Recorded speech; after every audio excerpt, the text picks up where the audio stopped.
ಷಡ್ಯಂತ್ರ. ರವಿ ಇಂದು ಬೆಳಿಗ್ಗೆ ಬೆಳಿಗ್ಗೆ ತನ್ನ ನಾಯಿಯನ್ನು ಸುತ್ತಾಡಿಸಿಕೊಂಡು ಮನೆಗೆ ಬಂದಾಗ ಅವನ ಪತ್ನಿ ಸುರಭಿ ಪಾತ್ರೆ ತೊಳೆಯುತ್ತಿದ್ದಳು. ಒಂದೊಂದಾಗಿ ಪಾತ್ರೆಯನ್ನು ಜೋರಾಗಿ ಸಿಟ್ಟಿನಿಂದ ಕುಕ್ಕತೊಡಗಿದಳು. ಏನಾಯ್ತು ಸುರಭಿ, ಏಕೆ ಕೋಪ ಮಾಡಿಕೊಂಡಿದ್ದೀಯಾ? ಆಗ ಸುರಭಿ ಮುಖ ಸಿಂಡರಿಸಿಕೊಳ್ಳುತ್ತಾ ಹೇಳಿದಳು, ನಮ್ಮ ದಿನಗಳು ಯಾವಾಗ ಬದಲಾಗುತ್ತೋ ನಾ ಕಾಣೆ. ಎಲ್ಲರೂ ರಜೆಯನ್ನು ಆಚರಿಸಲು ಹೊರದೇಶಕ್ಕೆ ಸುತ್ತಾಡಲು ಹೋಗುತ್ತಾರೆ. ನಾವು ಇದ್ದೇವೆ. ಇಲ್ಲಿಯವರೆಗೆ ಭಾರತವನ್ನು ಕೂಡ ಸರಿಯಾಗಿ ನೋಡಲು ನಮ್ಮಿಂದ ಸಾಧ್ಯವಾಗಲಿಲ್ಲ. ಎಷ್ಟು ದಿನದಿಂದ ನನಗೆ ಸುತ್ತಾಡಿಸುತ್ತೇನೆ ಎಂದು ಪ್ರಮಾಣ ಮಾಡುತ್ತಾ ಬಂದಿದ್ದೀಯಾ? ನಾವು ಕೂಡ ಬೇರೆಯವರಂತೆ ಎಲ್ಲಾದರೂ ಸುತ್ತಾಡಲು ಹೋಗಬಹುದಲ್ಲವೇ? ನಮ್ಮ ಮಕ್ಕಳಾದ ಚಿನ್ನು ಮತ್ತು ಭಾನು ಎಷ್ಟು ಬಾರಿ ಸುತ್ತಾಡಲು ಹೋಗೋಣವೆಂದು ನಿಮ್ಮಲ್ಲಿ ಹೇಳಿದ್ದಾರೆ. ಆದರೆ ನೀವು ಒಬ್ಬರಿದ್ದೀರಿ, ಏನನ್ನೂ ಕಿವಿಗೆ ಹಾಕಿಕೊಳ್ಳುವುದಿಲ್ಲ. ಸುಧಾ ಹೇಳುತ್ತಾ ಸಾಗಿದಳು.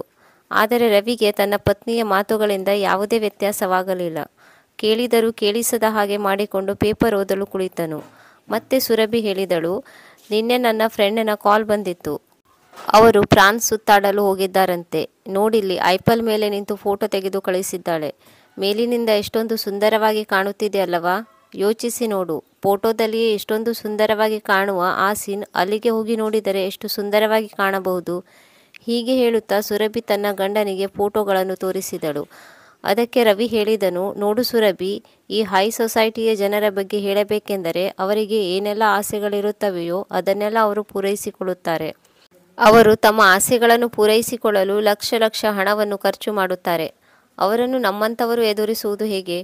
ಅಂತಹ ಗೆಳತಿಯರಿಂದ ದೂರವಿದ್ದರೆ ಒಳ್ಳೆಯದು. ಅಂಥವರು ತಮ್ಮ ಫೋಟೋಗಳನ್ನು ತೋರಿಸಿ ಬೇರೆಯವರ ಮನೆಗೆ ಬೆಂಕಿ ಹಚ್ಚುತ್ತಾರೆ ಎಂದು ರವಿ ಹೇಳಿದಾಗ ಸುರಭಿ ಕಣ್ಣು ದೊಡ್ಡದು ಮಾಡಿ ಹೇಳಿದಳು, ನಮ್ಮನ್ನು ಪ್ಯಾರಿಸ್ಗೆ ಕರೆದುಕೊಂಡು ಹೋಗಲು ನಾನೆಲ್ಲಿ ಹೇಳಿದೆ? ಕನಿಷ್ಠವೆಂದರೂ ಭಾರತದ ಸ್ಥಳಗಳನ್ನಾದರೂ ಸುತ್ತಾಡಿಸಬಹುದಲ್ಲವೇ? ನನ್ನ ಮಾತಿಗೆ ನೀವೆಲ್ಲಿ ಬೆಲೆ ಕೊಡುತ್ತೀರಿ? ನಿಮಗೆ ನನ್ನ ಮಾತುಗಳಿಂದ ಏನು ವ್ಯತ್ಯಾಸವಾಗುವುದಿಲ್ಲ. ನಾನೊಬ್ಬಳು ಹುಚ್ಚಿ, ಹೇಳಿದ್ದನ್ನೇ ಹೇಳುತ್ತಿರುತ್ತೇನೆ. ಈ ಸಂದರ್ಭದಲ್ಲಂತೂ ನಿಮಗೆ ಪೇಪರ್ ಓದುವುದೆಂದರೆ ಪಂಚಪ್ರಾಣ. ಬೇರೆ ಏನಾದರೂ ಯೋಚಿಸಲು ನಿಮಗೆ ಇದರಿಂದ ಪುರುಸೊತ್ತು ಸಿಕ್ಕರೆ ತಾನೆ ಎಂದು ಸುರಭಿ ಸಿಟ್ಟಿನಿಂದ ಹೇಳಿದಾಗ ರವಿ ಹೇಳಿದನು, ಅರೆ, ನೀನು ನನ್ನ ಪೇಪರ್ನೊಂದಿಗೆ ಸವತೆಯ ಧೋರಣೆ ಏಕೆ ತೋರಿಸುತ್ತಿದ್ದೀಯಾ? ಮಕ್ಕಳ ಬೇಸಿಗೆ ರಜೆ ಬರಲಿ, ಆನಂತರ ಯೋಚಿಸೋಣ ಎಂದು ಹೇಳಿ ರವಿ ಮಾತನ್ನು ಮರೆಸಿದನು. ಹೀಗೆ ಸ್ವಲ್ಪ ದಿನಗಳು ಕಳೆದವು. ಇದನ್ನು ಯಾರೂ ಊಹಿಸಿರಲಿಲ್ಲ. ಒಂದು ದಿನ ರವಿ ಆಫೀಸ್ನಿಂದ ಮರಳಿ ಬಂದಾಗ ಅವನ ಮುಖ ಕಪ್ಪಿಟ್ಟಿತ್ತು. ನಿರಾಸೆ ಹಾಗೂ ಉದಾಸೀನತೆ ಅವನ ಮುಖದಲ್ಲಿ ಎದ್ದು ತೋರುತ್ತಿತ್ತು. ಅವನನ್ನು ನೋಡಿ ಸುರಭಿ ತುಂಬ ಚಿಂತೆಗೊಳಗಾದಳು ಮತ್ತು ಹೇಳಿದಳು, ಏನಾಯಿತು? ಎಲ್ಲವೂ ಸರಿಯಾಗಿದೆ ತಾನೆ? ಆಫೀಸಿನಲ್ಲಿ ಏನಾಯಿತು? ಏನಾದರೂ ನಡೆಯುತ್ತೆ? ಏಕೆ ಏನೂ ಹೇಳುತ್ತಿಲ್ಲ? ನನ್ನ ಜೀವವೇ ಹೋದಂತಾಗುತ್ತಿದೆ ಎಂದಾಗ ರವಿ ಹೇಳಿದನು, ಹೇಳಲು ಇನ್ನೇನು ಉಳಿದಿದೆ, ನೀನೇ ಸ್ವತಃ ನೋಡು ಎಂದು ಹೇಳುತ್ತಾ ತನ್ನ ಜೇಬಿನಿಂದ ಒಂದು ಲಕೋಟೆಯನ್ನು ಹೊರತೆಗೆದನು. ಮಕ್ಕಳು ಪ್ರಶ್ನಾರ್ಥಕವಾಗಿ ಲಕೋಟೆಯನ್ನು ತೆರೆದು ನೋಡಿದಾಗ ಅವರು ಬಿಟ್ಟ ಕಣ್ಣು ಬಿಟ್ಟ ಹಾಗೆ ನೋಡತೊಡಗಿದರು. ನಂತರ ಸುರಭಿ ಚಿಂತೆಗೊಳಗಾಗಿ ಹೇಳಿದಳು, ಏನಾದರೂ ಹೇಳಿ, ಏನಾಯಿತು? ಯಾಕೆ ಯಾರೂ ಏನು ಹೇಳ್ತಿಲ್ಲ? ಆಗ ಸುರಭಿ ಅದನ್ನು ಕಿತ್ತುಕೊಂಡು ಓದತೊಡಗಿದಳು. ಓದುತ್ತಿದ್ದಂತೆ ಅವಳು ಕೂಡ ಆಶ್ಚರ್ಯಚಕಿತಳಾದಳು. ಮುಖದ ಮೇಲೆ ಖುಷಿಯ ಭಾವ ಮೂಡಿತು. ಅವಿಶ್ವಾಸದ ಭಾವದ ಭಂಗಿಯಲ್ಲಿ ಅವಳು ರವಿಯ ಕಡೆಗೆ ನೋಡುತ್ತಾ ಹೇಳಿದಳು, ನಿಜವಾಗಿಯೂ ನಿಮಗೆ ಪ್ರಮೋಷನ್ ಆಗಿದೆಯಾ ಎಂದಾಗ ರವಿ ಮುಗುಳ್ನಗುತ್ತಾ ಹೇಳಿದನು, ಶ್ರೀಮತಿಯವರೇ, ಕೇವಲ ಪ್ರಮೋಷನ್ ಒಂದೇ ಆಗಿಲ್ಲ, ಕಂಪನಿಯ ಕಡೆಯಿಂದ 5 ಲಕ್ಷ ಬೋನಸ್ ಕೂಡ ದೊರೆತಿದೆ. ಫಾರಿನ್ಗೆ ಹೋಗಲು ಕಂಪನಿ ಕಡೆಯಿಂದ ಫ್ಯಾಮಿಲಿ ಟೂರ್ ಪ್ಯಾಕೇಜ್ ಕೂಡ ಸಿಕ್ಕಿದೆ. ಇದನ್ನು ಕೇಳಿದ ಸುರಭಿಗೆ ತನ್ನ ಕಿವಿಯನ್ನು ತಾನೇ ನಂಬಲು ಆಗಲಿಲ್ಲ. ಆಗ ರವಿ ಹೇಳಿದನು, ಮೇಡಮ್, ನನ್ನ ಸರ್ಪ್ರೈಸ್ ನಿಮಗೆ ಹೇಗನಿಸಿತು? ತಡವಾದರೂ ನಿಮ್ಮ ಮುಟ್ಟಾಳ ಪತಿ ನಿಮ್ಮ ಆಸೆಯನ್ನು ಪೂರೈಸಿದನಲ್ಲವೇ? ಅರೆ ಪತಿ ಮಹಾಶಯರೇ, ಇದನ್ನು ಮೊದಲೇ ಏಕೆ ಹೇಳಲಿಲ್ಲ? ನನ್ನ ಜೀವವೇ ಹೊರಟು ಹೋದಂತಾಗಿತ್ತು. ಸುರಭಿ ಮುಗುಳ್ನಗುತ್ತಾ ಹೇಳಿದಳು. ಆಗ ಇಬ್ಬರು ಮಕ್ಕಳು ಖುಷಿಯಿಂದ ಹೇಳಿದರು, ಯು ಆರ್ ವರ್ಲ್ಡ್ ಬೆಸ್ಟ್ ಅಪ್ಪ. ನಾವು ಕೂಡ ನಮ್ಮ ಗೆಳೆಯರಿಗೆ ಹೇಳಿ ಬರುತ್ತೇವೆ ಎಂದು ಹೇಳುತ್ತಾ ಮಕ್ಕಳು ಓಡುತ್ತಾ ಮನೆಯಿಂದ ಹೊರಗಡೆ ಹೋದರು. ಆಗ ಸುರಭಿ ಉತ್ಸಾಹದಿಂದ ಕೇಳಿದಳು, ನಾವು ಯಾವಾಗ ಹೋಗೋದು? ಮುಂದಿನ ವಾರವೇ ಫ್ಲೈಟ್ ಇದೆ. ನಮಗೆ ತಯಾರಿ ಮಾಡಿಕೊಳ್ಳಲು ಕೇವಲ 7 ದಿನಗಳಿವೆ ಎಂದು ಸುರಭಿ ಯೋಚಿಸುತ್ತಾ ಅಡುಗೆ ಕೋಣೆಗೆ ಹೋದಳು. ರಾತ್ರಿ ಡಿನ್ನರ್ ಮಾಡುವಾಗ ಕೂಡ ವಿದೇಶ ಸುತ್ತುವಿಕೆಯ ಬಗ್ಗೆ ಮಾತುಕತೆ ನಡೆಯುತ್ತಿತ್ತು. ಆಗ ರವಿ ಹೇಳಿದನು, ನಾಳೆ ನಾನು ಬ್ಯಾಂಕಿನಿಂದ ಹಣವನ್ನು ಡ್ರಾ ಮಾಡಿಕೊಂಡು ಬರುತ್ತೇನೆ. ನಿಮಗೆ ಏನೇನು ಬೇಕೋ ಎಲ್ಲ ಸಾಮಾನುಗಳನ್ನು ಲೀಸ್ಟ್ ಮಾಡಿ. ನಾಳೆಯೇ ಎಲ್ಲವನ್ನು ಖರೀದಿಸೋಣ. ರವಿ ಇಷ್ಟು ಹೇಳುವುದೇ ಬಾಕಿ ಇತ್ತು. ಮಕ್ಕಳಿಬ್ಬರು ತಮಗೆ ಇಷ್ಟವಾದ ವಸ್ತುಗಳ ಲೀಸ್ಟ್ ಇಟ್ಟರು. ಎಂದಿನಂತೆ ಮಕ್ಕಳು ಮಾತನಾಡುತ್ತಿರುವುದನ್ನು ನೋಡಿ ಅವರ ನಾಯಿ ಟೈಗರ್ ಜೋರಾಗಿ ಬೊಗಳತೊಡಗಿತು. ಈ ಸಮಯದಲ್ಲಿ ರವಿ ಮತ್ತು ಸುರಭಿಯವರ ಧ್ಯಾನ ನಾಯಿಯ ಕಡೆಗೆ ಹೊರಳಿತು. ಅವರಿಬ್ಬರು ಹೈರಾಣಾಗಿ ಒಬ್ಬರ ಮುಖ ಒಬ್ಬರು ನೋಡಿಕೊಂಡರು. ಮತ್ತು ರವಿ ಹೇಳಿದನು, ಸುರಭಿ, ನಾವು ವಿದೇಶಕ್ಕೆ ಹೋದಾಗ ಟೈಗರನ್ನು ಎಲ್ಲಿ ಬಿಡೋಣ? ಆನಂತರ ಸುರಭಿಯೂ ಕೂಡ ಯೋಚನೆಯಲ್ಲಿ ಮುಳುಗಿದಳು. ಮತ್ತೆ ಹೇಳಿದಳು, ಇದರ ಬಗ್ಗೆ ನಾನು ಯೋಚಿಸಿಯೇ ಇರಲಿಲ್ಲ. ಎಲ್ಲರೂ ಟೈಗರನ್ನು ಎಲ್ಲಿ ಬಿಡಬೇಕೆಂದು ಯೋಚಿಸತೊಡಗಿದರು. ಆಗ ಮಕ್ಕಳೇ ಹೇಳಿದರು, ಮಮ್ಮಿ, ಟೈಗರನ್ನು ಅಜ್ಜಿಯ ಮನೆಯಲ್ಲಿ ಬಿಟ್ಟು ಬರೋಣ. ಸುರಭಿ ಏನು ಹೇಳುವುದಕ್ಕಿಂತ ಮೊದಲೇ ಮಕ್ಕಳು ಅಜ್ಜಿಗೆ ಫೋನ್ ಮಾಡಿ ಮಮ್ಮಿಯ ಕೈಗೆ ಫೋನ್ ಇಟ್ಟರು. ಆಗ ಸುರಭಿ ಕೇಳಿದಳು, ಅಮ್ಮ ಹೇಗಿದ್ದೀರಿ ಎಂದಾಗ ಆ ಕಡೆಯಿಂದ, ಮಗಳೇ, ನಾನು ಚೆನ್ನಾಗಿದ್ದೇನೆ, ನೀವೆಲ್ಲ ಹೇಗಿದ್ದೀರಿ? ಹೌದಮ್ಮ, ನಾವೆಲ್ಲರೂ ಆರಾಮಾಗಿದ್ದೇವೆ. ವಾಸ್ತವದಲ್ಲಿ ನಾವು ವಿದೇಶಕ್ಕೆ ಪ್ರವಾಸಕ್ಕೆ ಹೋಗುತ್ತಿದ್ದೇವೆ. ಆದರೆ ಟೈಗರನ್ನು ಎಲ್ಲಿ ಬಿಡಬೇಕೆಂದು ನಮಗೆ ಅರ್ಥವಾಗುತ್ತಿಲ್ಲ. ಒಂದು ವೇಳೆ ನೀವು ಸ್ವಲ್ಪ ದಿನಗಳ ಮಟ್ಟಿಗೆ ಅದನ್ನು ಇಟ್ಟುಕೊಂಡರೆ. ತಕ್ಷಣ ಮಾತು ಕಟ್ ಮಾಡಿ ಅಮ್ಮ ಹೇಳಿದಳು, ಅದೇನೆಂದರೆ ಸ್ವಲ್ಪ ದಿನಗಳ ಮಟ್ಟಿಗೆ ನಿನ್ನ ಅತ್ತಿಗೆಯೂ ಕೂಡ ತವರು ಮನೆಗೆ ಹೋಗಿದ್ದಾಳೆ. ನನಗೆ ಮಂಡಿ ನೋವು ಕೂಡ ಹೆಚ್ಚಾಗಿದೆ. ಆದ್ದರಿಂದ ಈ ಕೆಲಸವಂತೂ ನನ್ನಿಂದ ಸಾಧ್ಯವಾಗಲಾರದು. ಮತ್ತೆ ಸ್ವಲ್ಪ ಹೊತ್ತು ಯೋಚಿಸಿ ಅಮ್ಮ ಹೇಳಿದಳು, ಈಗ ನೆನಪಾಯಿತು. ನಮ್ಮ ಪಕ್ಕದ ಮನೆಯವರು ಯಾವಾಗ ವಿದೇಶಕ್ಕೆ ಹೋಗುತ್ತಾರೋ ಅವರು ತಮ್ಮ ನಾಯಿಯನ್ನು ಡಾಗ್ ಸೆಂಟರ್ನಲ್ಲಿ ಬಿಟ್ಟು ಹೋಗುತ್ತಾರೆ. ನೀವು ಅದರ ಬಗ್ಗೆ ವಿಚಾರಿಸಿ ನೋಡಿ. ಆಯ್ತಮ್ಮ, ಪರವಾಗಿಲ್ಲ ಎಂದು ಹೇಳಿ ಸುರಭಿ ಬೇಜಾರಿನಿಂದ ಫೋನ್ ಇಟ್ಟಳು. ಮಾರನೇ ದಿನ ರವಿಯು ಡಾಗ್ ಕೇರ್ ಸೆಂಟರ್ಗೆ ಹೋಗಿ ವಿಚಾರಿಸಿದನು. ಆದರೆ ನಿರಾಸೆಯಿಂದ ಮನೆಗೆ ಮರಳಿದನು. ಅರೆ ರವಿ, ಟೈಗರನ್ನು ಡಾಗ್ ಸೆಂಟರ್ನಲ್ಲಿ ಬಿಡುವ ವ್ಯವಸ್ಥೆಯಾಯಿತೇ ಇಲ್ಲವೇ ಎಂದು ಸುರಭಿ ಕೇಳಿದಾಗ ರವಿ ಹೇಳಿದನು, ಇಲ್ಲ ಸುರಭಿ, ಡಾಗ್ ಕೇರ್ ಸೆಂಟರ್ನಲ್ಲಿ ಕನಿಷ್ಠವೆಂದರೂ ಒಂದು ದಿನಕ್ಕೆ 2,000 ಚಾರ್ಜ್ ಮಾಡುತ್ತಾರೆ. ಅಯ್ಯೋ, ಇಷ್ಟೊಂದು ಹಣ ಕೊಡಬೇಕೇನು? ಸುರಭಿ ಹೈರಾಣಾಗಿ ಕೇಳಿದಾಗ ರವಿ ಹೇಳಿದನು, ಅಲ್ಲದೆ ಮತ್ತಿನ್ನೇನು, ಮೇಲಾಗಿ ನಾವು ಇಷ್ಟು ದಿನದ ಮಟ್ಟಿಗೆ ವಿದೇಶಕ್ಕೆ ಹೋಗುತ್ತೇವೆ ಎಂದಾದರೆ ಮನೆಯನ್ನು ನೋಡಿಕೊಳ್ಳಲು ಒಬ್ಬ ಸೆಕ್ಯೂರಿಟಿ ಗಾರ್ಡ್ ಕೂಡ ಬೇಕೇ ಬೇಕು. ಅವನು ಒಂದು ದಿನಕ್ಕಾಗಿ ಕನಿಷ್ಠವೆಂದರೂ 1,000 ರೂಪಾಯಿ ತೆಗೆದುಕೊಳ್ಳುತ್ತಾನೆ. ಒಂದು ತಿಂಗಳಿಗೆ ಲೆಕ್ಕ ಮಾಡಿದರೆ ತುಂಬ ಖರ್ಚಾಗುವುದು. ಈ ಮಾತನ್ನು ಕೇಳಿ ಸುರಭಿ ಹಾಗೂ ಮಕ್ಕಳು ತುಂಬ ಚಿಂತೆಗೊಳಗಾದರು. ನಂತರ ರವಿ ಹೇಳಿದನು, ಒಂದು ವೇಳೆ ನಾವು ಇದರ ವ್ಯವಸ್ಥೆ ಮಾಡಿಕೊಳ್ಳದಿದ್ದರೆ ವಿದೇಶಕ್ಕೆ ಹೋಗುವ ಪ್ರೋಗ್ರಾಮನ್ನು ಕ್ಯಾನ್ಸಲ್ ಮಾಡಬೇಕಾಗುವುದು. ಇದನ್ನು ಕೇಳುತ್ತಿದ್ದಂತೆ ಅವರ ಮಗ ಚಿನ್ನು ಹೇಳಿದನು, ನನಗೆ ಮೊದಲೇ ಗೊತ್ತಿತ್ತು ಅಪ್ಪ ಹೀಗೆ ಹೇಳುತ್ತಾರೆಂದು. ನನಗೆ ಗೊತ್ತಿತ್ತು. ನಾನು ನಿಮ್ಮ ಜೊತೆ ಎಂದಿಗೂ ಮಾತನಾಡುವುದಿಲ್ಲ ಎಂದು ಹೇಳಿ ಸಿಟ್ಟಾಗಿ ಕೋಣೆಗೆ ಹೋದನು. ಆಗ ಸುರಭಿ ಹೇಳಿದಳು, ಹಳ್ಳಿಯಿಂದ ನಿಮ್ಮ ತಾಯಿಯನ್ನು ಏಕೆ ಕರೆಸಬಾರದು? ಆಗ ರವಿ ಹೇಳಿದನು, ಇದೇನು ಮಾತನಾಡುತ್ತಿದ್ದೀಯಾ? ಅಮ್ಮ ಇಲ್ಲಿಗೆ ಬಂದು ಹೇಗೆ ಇರುತ್ತಾಳೆ, ಅದು ಒಬ್ಬಂಟಿಯಾಗಿ? ತಕ್ಷಣ ಸುರಭಿ ಹೇಳಿದಳು, ಅರೆ ರವಿ, ಒಮ್ಮೆ ಯೋಚಿಸು. ನಿಮ್ಮ ತಾಯಿ ಇಲ್ಲಿಗೆ ಬಂದರೆ ಸೆಕ್ಯೂರಿಟಿ ಗಾರ್ಡ್ನ ಅವಶ್ಯಕತೆಯೂ ಇಲ್ಲ ಮತ್ತು ಟೈಗರನ್ನು ನೋಡಿಕೊಳ್ಳಲು ಎಕ್ಸ್ಟ್ರಾ ಖರ್ಚು ಮಾಡುವ ಅವಶ್ಯಕತೆಯೂ ಇಲ್ಲ. ಅವರು ಮನೆಯಲ್ಲಿರುವ ಹೂಗಿಡಗಳನ್ನು ಕೂಡ ಚೆನ್ನಾಗಿ ನೋಡಿಕೊಳ್ಳುತ್ತಾರೆ. ಸುರಭಿಯ ಮಾತು ಕೇಳಿ ರವಿ ಹೇಳಿದನು, ಒಳ್ಳೆಯದು. ಆದರೆ ಸುರಭಿ, ನೀನಂತೂ ಇಷ್ಟು ದಿನ ಅಮ್ಮನನ್ನು ಕಣ್ಣೆತ್ತಿ ಕೂಡ ನೋಡಲಿಲ್ಲ. ಇಲ್ಲಿಯವರೆಗೆ ಅವಳ ಬಗ್ಗೆ ಎಷ್ಟೊಂದು ಗಮನ ಹರಿಸಲಿಲ್ಲ. ಅವಳು ಹಳ್ಳಿಯಲ್ಲಿ ಚಿಕ್ಕ ಗುಡಿಸಿಲಿನಲ್ಲಿ ವಾಸವಿದ್ದಾಳೆ. ಮೇಲಾಗಿ ಇಲ್ಲಿಯವರೆಗೂ ನಾವು ಅವಳನ್ನು ಇಲ್ಲಿಗೆ ಕರೆಯಲೂ ಇಲ್ಲ. ನಾವು ಇಲ್ಲಿ ಐಷಾರಾಮಿ ಜೀವನವನ್ನು ನಡೆಸುತ್ತಿದ್ದೇವೆ. ಪಾಪ, ಅವಳು ಹಳ್ಳಿಯಲ್ಲಿ ಒಬ್ಬಳೇ ಕಷ್ಟದ ಜೀವನವನ್ನು ನಡೆಸುತ್ತಿದ್ದಾಳೆ ಮತ್ತು ಇಂದು ನಮಗೆ ಅವಶ್ಯಕತೆ ಇದೆ ಎಂದು ಅವರನ್ನು ಇಲ್ಲಿಗೆ ಕರೆಸುವುದು ಸರಿಯೇ? ಇದು ನನಗೆ ಸರಿ ಕಾಣುತ್ತಿಲ್ಲ. ಆಗ ಸುರಭಿ ಹೇಳಿದಳು, ಅದೆಲ್ಲ ನನಗೆ ಗೊತ್ತಿಲ್ಲ. ನಾಯಿ ಮತ್ತು ಮನೆಯನ್ನು ನೋಡಿಕೊಳ್ಳಲು ನಾವು ನಿಮ್ಮನ್ನು ಇಲ್ಲಿಗೆ ಕರೆಸುತ್ತೇವೆಂದು ಮೊದಲೇ ಅವಳಿಗೆ ಹೇಳುತ್ತೇವೇನು? ನೀನು ನಾನು ಹೇಳಿದಷ್ಟು ಮಾಡು. ಅಮ್ಮನಿಗೆ ಫೋನ್ ಮಾಡು, ನಾನೆಲ್ಲ ನೋಡಿಕೊಳ್ಳುತ್ತೇನೆ ಎಂದು ಸುರಭಿ ಹೇಳುತ್ತಾ ರವಿಯ ಕೈಯಲ್ಲಿ ಫೋನ್ ಇಟ್ಟಳು. ಹಲೋ ಅಮ್ಮ, ಹೇಗಿದ್ದೀರಿ? ತುಂಬ ಚೆನ್ನಾಗಿದ್ದೇನೆ ಮಗನೇ. ಕುಳಿತಲ್ಲೇ ಈಗ ನಿಮ್ಮದೇ ನೆನಪು ಮಾಡಿಕೊಳ್ಳುತ್ತಿದ್ದೆ ಎಂದು ಸರಸ್ವತಿ ದೇವಿಯವರು ಹೇಳಿದರು. ಹೌದು ಅಮ್ಮ, ಇಷ್ಟೊಂದು ನಮ್ಮ ನೆನಪಾಗುತ್ತಿದ್ದರೆ ಸ್ವಲ್ಪ ದಿನಗಳ ಮಟ್ಟಿಗೆ ನೀವು ಇಲ್ಲಿಗೇಕೆ ಉಳಿಯಲು ಬರುವುದಿಲ್ಲ? ಆಗ ಸರಸ್ವತಿಯವರು ಹೇಳಿದರು, ಇಲ್ಲ ಮಗನೇ, ನೀನೇ ಒಂದು ಸರಿಯಾದ ದಿನವನ್ನು ನೋಡಿ ಸುರಭಿ ಮತ್ತು ಮಕ್ಕಳನ್ನು ಕರೆದುಕೊಂಡು ಇಲ್ಲಿಗೆ ಬಾ. ನನಗೆ ಬರಲು ಸಾಧ್ಯವಾಗುವುದಿಲ್ಲ. ತಕ್ಷಣ ಸುರಭಿ ರವಿಯ ಕೈಯಿಂದ ಫೋನನ್ನು ಕಿತ್ತುಕೊಂಡು ಹೇಳಿದಳು, ಅರೆ ಅಮ್ಮ, ಎಲ್ಲ ಪ್ರೀತಿಯನ್ನು ನೀನು ಹಳ್ಳಿಯವರಿಗೆ ನೀಡಿದರೆ ನಮಗೆ ಏನು ಉಳಿಸುತ್ತೀರಾ? ನಿಮ್ಮ ಮೊಮ್ಮಗಳಿಗೂ ಕೂಡ ನಿಮ್ಮ ಪ್ರೀತಿಯ ಅವಶ್ಯಕತೆ ಇದೆ. ಇಲ್ಲಮ್ಮ ಮಗಳೇ, ನಾನಂತೂ ಯಾವಾಗಲೂ ನನ್ನ ಮೊಮ್ಮಕ್ಕಳನ್ನು ಇಲ್ಲಿಂದಲೇ ಹರಿಸುತ್ತಿರುತ್ತೇನೆ ಎಂದು ಸರಸ್ವತಿ ಅವರು ಹೇಳಿದಾಗ, ಅಮ್ಮ, ಹೀಗೆ ದೂರದಿಂದ ಆಶೀರ್ವಾದ ಮಾಡುವುದರಿಂದ ಏನಾಗುವುದು? ನಿಮ್ಮ ಮೊಮ್ಮಕ್ಕಳಿಗೆ ನಿಮ್ಮ ಪ್ರೀತಿ ಹಾಗೂ ಸಾಮೀಪ್ಯದ ಅವಶ್ಯಕತೆ ಇದೆ. ನಿಮ್ಮ ಮೊಮ್ಮಕ್ಕಳು ಕೂಡ ನಿಮ್ಮನ್ನು ತುಂಬ ನೆನಪಿಸಿಕೊಳ್ಳುತ್ತಾರೆ. ಚಿನ್ನುವಂತೂ ನಿಮ್ಮನ್ನು ನೆನಪು ಮಾಡಿಕೊಂಡು ಅಳುತ್ತಾನೇ ಇರುತ್ತಾನೆ. ಈಗ ಮಕ್ಕಳಿಬ್ಬರು ನೀವು ಬರಲೇಬೇಕೆಂದು ಹಠ ಹಿಡಿದು ಕುಳಿತಿದ್ದಾರೆ. ಅವರಿಗೆ ತಮ್ಮ ರಜಾ ದಿನವನ್ನು ಅಜ್ಜಿಯ ಜೊತೆ ಕಳೆಯಬೇಕಾಗಿದೆ. ಆದ್ದರಿಂದ ನಾನು ಹೇಳುತ್ತೇನೆ ಕೇಳಿ. ಇಂದೇ ನೀವು ನಿಮ್ಮ ಬಟ್ಟೆಯನ್ನೆಲ್ಲ ಪ್ಯಾಕ್ ಮಾಡಿಕೊಂಡು ಟ್ರೈನ್ನಲ್ಲಿ ಹೊರಟು ಬನ್ನಿ. ಇಷ್ಟು ವರ್ಷಗಳ ನಂತರ ಸೊಸೆಯು ಪ್ರೀತಿಯಿಂದ ಮಾತನಾಡಿದ್ದಳಲ್ಲ ಎಂದು ಸರಸ್ವತಿಯವರು ಮನದಲ್ಲೇ ತುಂಬ ಖುಷಿಯಾದರು. ತಕ್ಷಣ ಅವಳು ಮಗ ಸೊಸೆಯ ಮನೆಗೆ ಹೋಗಲು ನಿರ್ಧಾರ ಮಾಡಿಕೊಂಡಳು. ಸುಮಾರು 2 ವರ್ಷಗಳ ಹಿಂದೆ ಸರಸ್ವತಿಯವರು ಗಂಡನ ದೇಹಾಂತ್ಯವಾಗಿತ್ತು. ಅವರು ಬದುಕಿದ್ದಾಗ ಎಲ್ಲರೂ ತುಂಬ ಗೌರವಾದರಗಳಿಂದ ಕಾಣುತ್ತಿದ್ದರು.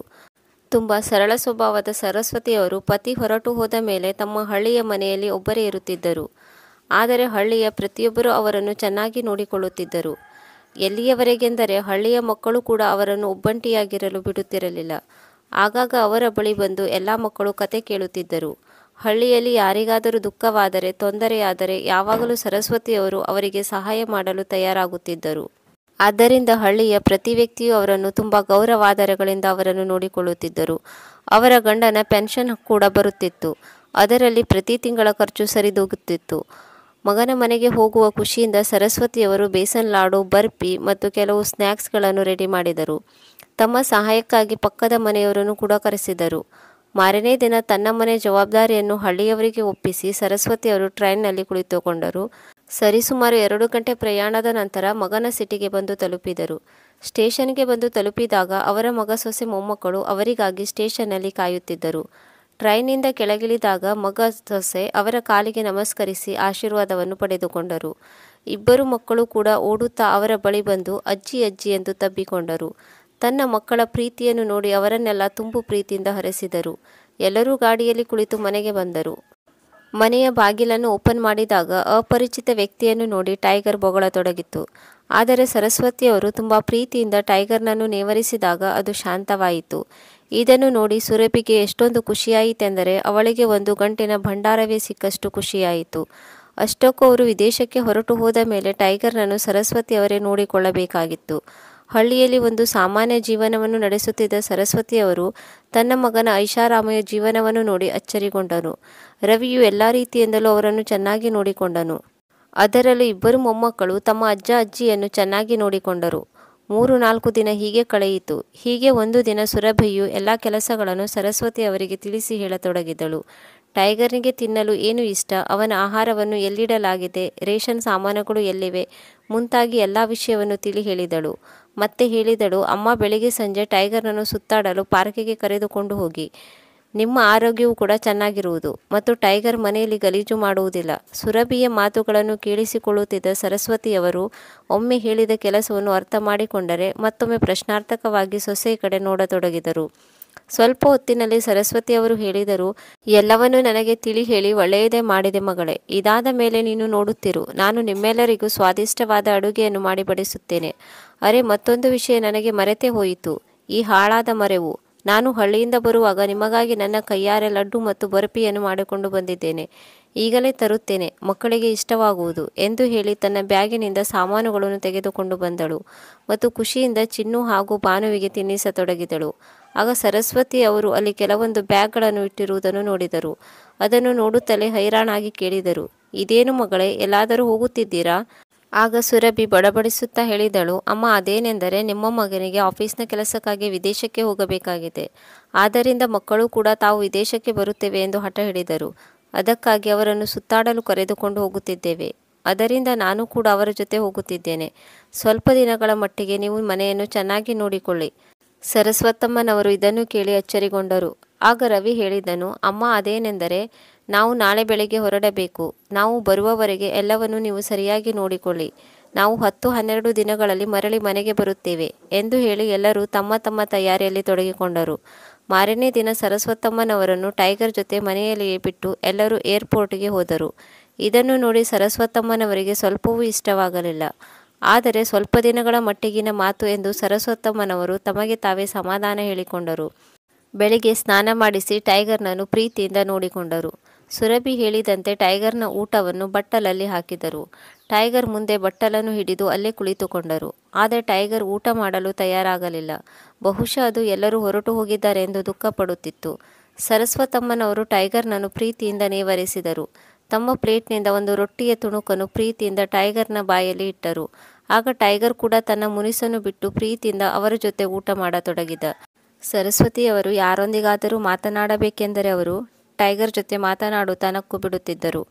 ಈಗ ಅವರಿಬ್ಬರ ನಡುವೆ ತುಂಬ ಒಳ್ಳೆಯ ಗೆಳೆತನ ಬೆಳೆಯಿತು. ಪ್ರತಿದಿನ ಬೆಳಿಗ್ಗೆ ಮತ್ತು ಸಂಜೆ ಟೈಗರ್ನನ್ನು ಪಾರ್ಕಿಗೆ ಸುತ್ತಾಡಲು ಕರೆದುಕೊಂಡು ಹೋಗುತ್ತಿದ್ದರು. ಅಕ್ಕಪಕ್ಕದ ಮನೆಯವರೊಂದಿಗೂ ಕೂಡ ಅವರ ಪರಿಚಯವಾಯಿತು. ಮಕ್ಕಳ ಜೊತೆ ಕೂಡ ನಗುವುದು, ಮಾತನಾಡುವುದು ಎಂದರೆ ಅವರಿಗೆ ತುಂಬ ಇಷ್ಟವಾಗಿತ್ತು. ಮಕ್ಕಳೆಲ್ಲರೂ ಸರಸ್ವತಮ್ಮನವರಿಗೆ ಅಜ್ಜಿ ಅಜ್ಜಿ ಎಂದು ಕರೆಯುತ್ತಿದ್ದರು. ಆಗ ಅವರು ತುಂಬ ಖುಷಿಪಡುತ್ತಿದ್ದರು. ಮಕ್ಕಳೆಲ್ಲರೂ ಒಮ್ಮೊಮ್ಮೆ ಅವರನ್ನು ಹುಡುಕಿಕೊಂಡು ಅವರ ಮನೆಗೆ ಬರುತ್ತಿದ್ದರು. ಒಮ್ಮೊಮ್ಮೆ ಅವರ ಜೊತೆ ಕ್ಯಾರಂ ಆಡಿದರೆ ಮತ್ತೊಮ್ಮೆ ಅಜ್ಜಿ ಕತೆ ಹೇಳು ಎಂದು ಮಕ್ಕಳು ಪೀಡಿಸುತ್ತಿದ್ದರು. ಒಮ್ಮೊಮ್ಮೆ ಸರಸ್ವತಿಯವರು ಕೆಲಸದಲ್ಲಿ ಮಗ್ನರಾದಾಗ ಮಕ್ಕಳು ಟೈಗರ್ನೊಂದಿಗೆ ಆಟವಾಡುತ್ತಿದ್ದರು. ಹಳ್ಳಿಯಿಂದ ತೆಗೆದುಕೊಂಡು ಬಂದಿದ್ದ ಮಿಠಾಯಿಗಳನ್ನು ಮಕ್ಕಳಿಗೆಲ್ಲ ಕೊಡುತ್ತಿದ್ದರು. ಮಕ್ಕಳು ತುಂಬ ಇಷ್ಟಪಟ್ಟು ಮಿಠಾಯಿಗಳನ್ನು ತಿಂದರು. ಇದರ ಮಧ್ಯೆ ದಿನ ಹೀಗೆ ಕಳೆಯುತ್ತಿತ್ತು. ಅವರಿಗೆ ಗೊತ್ತಾಗುತ್ತಿರಲಿಲ್ಲ. ಒಂದು ದಿನ ರಾತ್ರಿ ಸರಸ್ವತಮ್ಮನವರು ಮಲಗಲು ಹೋಗುತ್ತಿರುವಾಗ ಯಾವುದೋ ಮಗುವಿನ ಅಳುವಿನ ಶಬ್ದ ಅವರ ಕಿವಿಗೆ ಕೇಳಿಸಿತು. ಆದರೆ ಆ ಮಗು ಅಳುತ್ತಲೇ ಇತ್ತು. ಹೊರಗಡೆ ಬಂದು ನೋಡಿದಾಗ ಆ ಮಗುವಿನ ಅಪ್ಪ ಅಮ್ಮ ಮಗುವನ್ನು ತಮ್ಮ ಅಂಗಳದಲ್ಲಿ ಎತ್ತಿಕೊಂಡು ಸುತ್ತಾಡುತ್ತಿದ್ದರು ಮತ್ತು ಬಡಬಡಿಸುತ್ತಾ ಮಗುವನ್ನು ಸುಮ್ಮನಾಗಿಸಲು ಪ್ರಯತ್ನಿಸುತ್ತಿದ್ದರು. ಆದರೆ ಮಗು ಯಾವುದೇ ರೀತಿಯಲ್ಲಿ ಅಳುವುದನ್ನು ನಿಲ್ಲಿಸಲಿಲ್ಲ. ಇದರಿಂದ ಮಗುವಿನ ಅಪ್ಪ ಅಮ್ಮ ಇಬ್ಬರು ತುಂಬ ಚಿಂತೆಗೊಳಗಾಗಿದ್ದರು.